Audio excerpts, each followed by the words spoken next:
Boa tarde, queridos irmãos e irmãs, que a paz do Senhor esteja conosco e que Deus e a espiritualidade, sempre presente ao nosso lado, nos ajude, nos ilumine para que possamos tirar o melhor proveito possível desse estudo que vamos realizar hoje. Ok? Que assim seja. Olha, hoje nós temos uma mensagem aqui recebida, tá? É do livro Caminho, Verdade e Vida, tá? Pelo Espírito Emmanuel, capítulo 28, denominado Escritores, tá? Que consta do Evangelho de Marcos, o versículo que nós vamos estudar hoje, né? Consta do Evangelho de Marcos, no capítulo 12 e versículo 38, tá? O versículo diz o seguinte: guardai-vos dos escribas que gostam de andar com vestes compridas. Hoje a minha vista não está muito boa, não. Não sei o que é, está meio embaçado aqui o negócio, entendeu? Mas então, repetindo, guardai-vos dos escribas que gostam de andar com vestes compridas. Reparem que ele traduziu escribas por escritores, que eram exatamente, os escribas eram os escritores da época, daquela época, entendeu? Porque naquela época nem todo mundo sabia escrever, entendeu? E para escrever tinha que ter arte, porque as escritas elas eram feitas em papiros, né?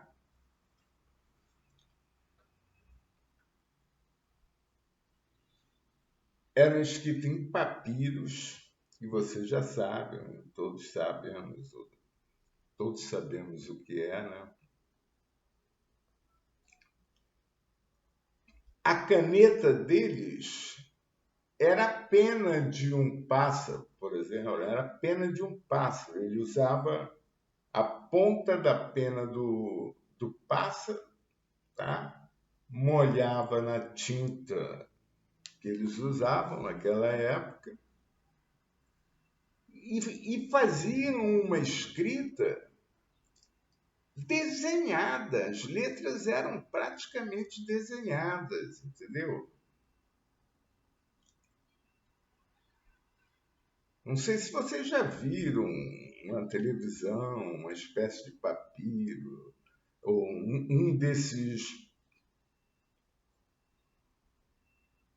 pergaminhos. Um desses pergaminhos, né?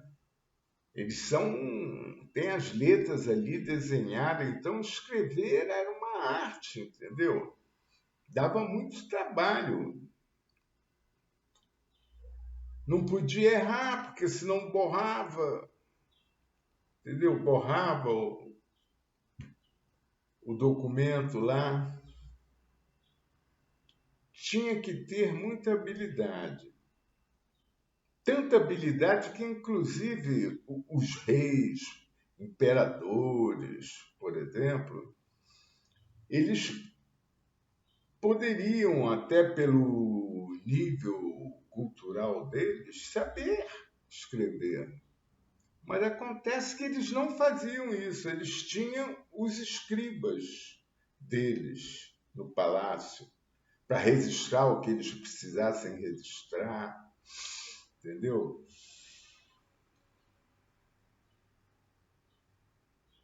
Para enviar, por exemplo, para escrever uma carta para alguém, para ser transmitida através de um mensageiro, eles utilizavam os escribas, entendeu? Então, isso significa escribas, tá? Os escritores da época de Cristo. E eu vou ler, então, a mensagem, tá? As letras do mundo sempre estiveram cheias de escribas que gostam de andar com vestes compridas. Jesus referia-se não só aos intelectuais ambiciosos, mas também aos escritores excêntricos, que, a pretexto de novidade, envenenam os espíritos com as suas concepções doentias, oriundas da excessiva preocupação de originalidade. É preciso fugir aos que matam a vida simples. O tóxico intelectual costuma arruinar numerosas existências. Há livros cuja função útil é a de manter aceso o archote da vigilância. Archote é tocha, chama, né? Então, há livros cuja função útil é a de manter aceso o archote da vigilância nas almas de caráter solidificado nos ideais mais nobres da vida. Ainda agora, quando atravessamos tempos perturbados e difíceis para o homem, o mercado de ideias apresenta-se repleto de artigos deteriorados, pedindo a intervenção dos postos de higiene espiritual. Podereis alimentar o corpo com substâncias apodrecidas? Vossa alma, igualmente, não poderá nutrir-se de ideais inferiores na base da irreligião, do desrespeito, da desordem, da indisciplina. Observai os modelos de decadência intelectual e reflete com sinceridade na paz que desejais intimamente. Isso constituirá um auxílio forte em favor da extinção dos desvios da inteligência.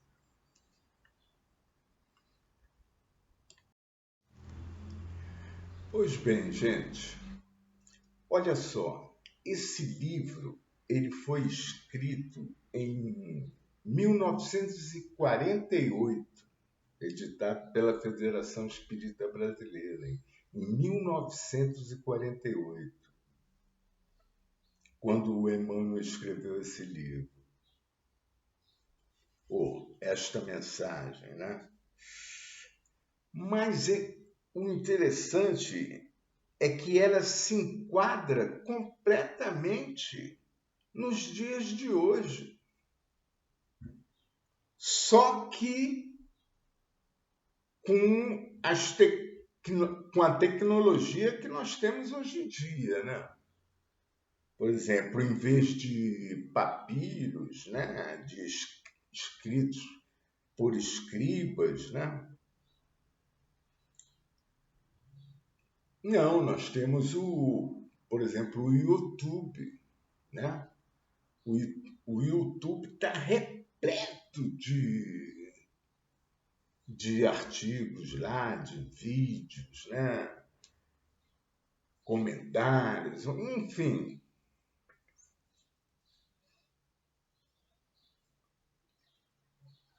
O que eu estou querendo dizer, quer dizer, o que eu estou querendo dizer é o seguinte, que olha só, devido aos problemas que nós estamos passando atualmente, né? Nós passamos por uma pandemia que vem desde 2019, né? Ela se acalmou agora, em 2023, né? Após tomarmos. Eu, por exemplo, tomei acho que 5 vacinas, eu tomei todas elas, entendeu? Então, nós tivemos a pandemia e a pandemia gerou a crise econômica mundial que estamos passando e que, graças a Deus, estamos nos recuperando, né? Pouco a pouco. As, as perspectivas são positivas de crescimento, né? Estamos caminhando, graças a Deus.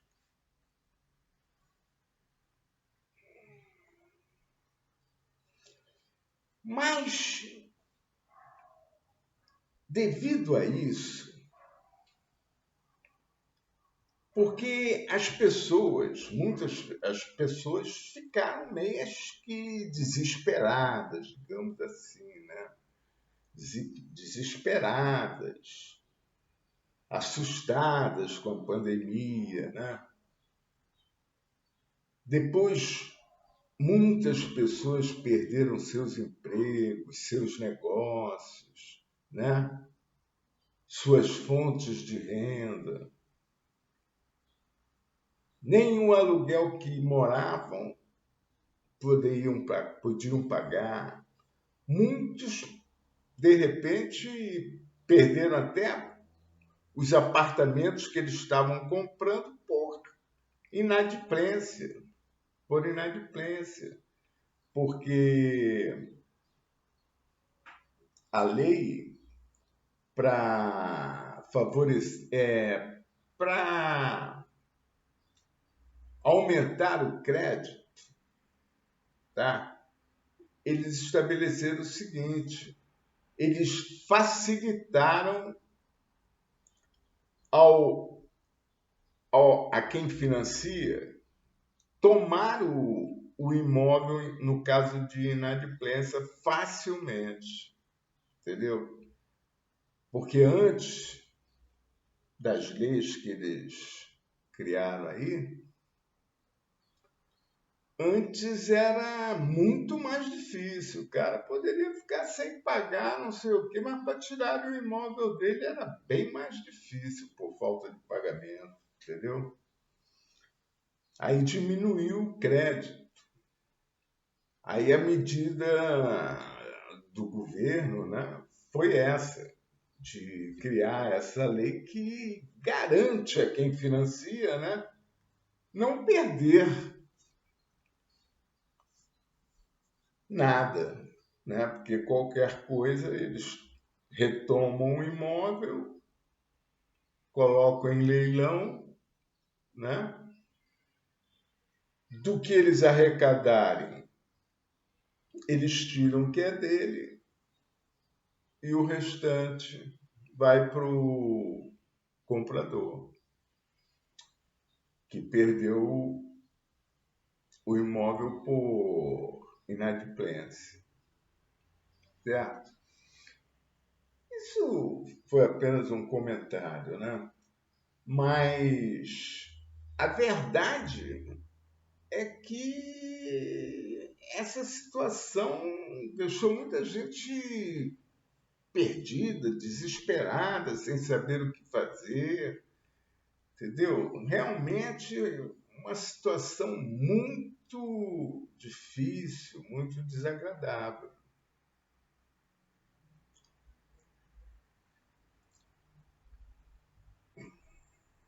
Então, o que o Emmanuel está querendo dizer? Quer dizer, que nós podemos, vamos trazer a mensagem dele para os dias de hoje, né?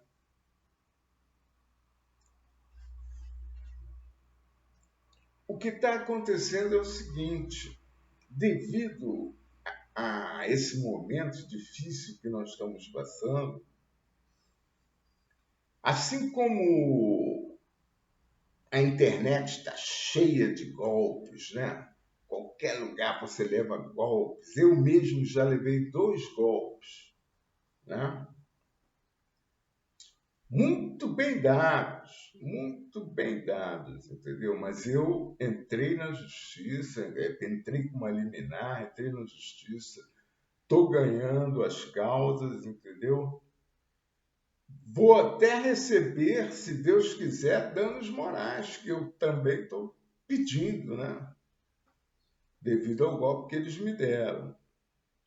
O outro ainda não foi nem distribuído no tribunal, entendeu? Mas eu já tenho o protocolo, o advogado já me mandou o protocolo de que já deu entrada no processo.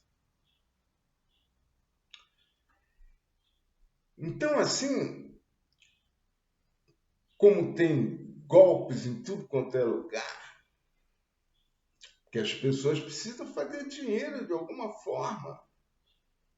E não tinha emprego, né? O índice de emprego está melhorando, mas ainda está muito baixo.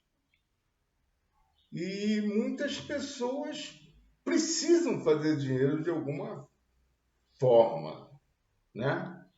Então, uma das formas maléficas, né, criminosas, são esses golpes, né, que existem na internet.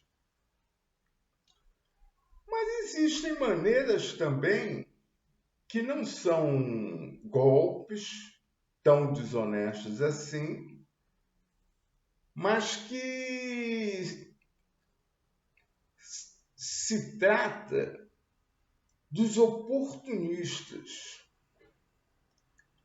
Tem muito oportunista aproveitando esse momento para fazer dinheiro no YouTube, por exemplo. Tá? Por exemplo, olha só, no YouTube, o profissional que é monetizado, tá? No YouTube,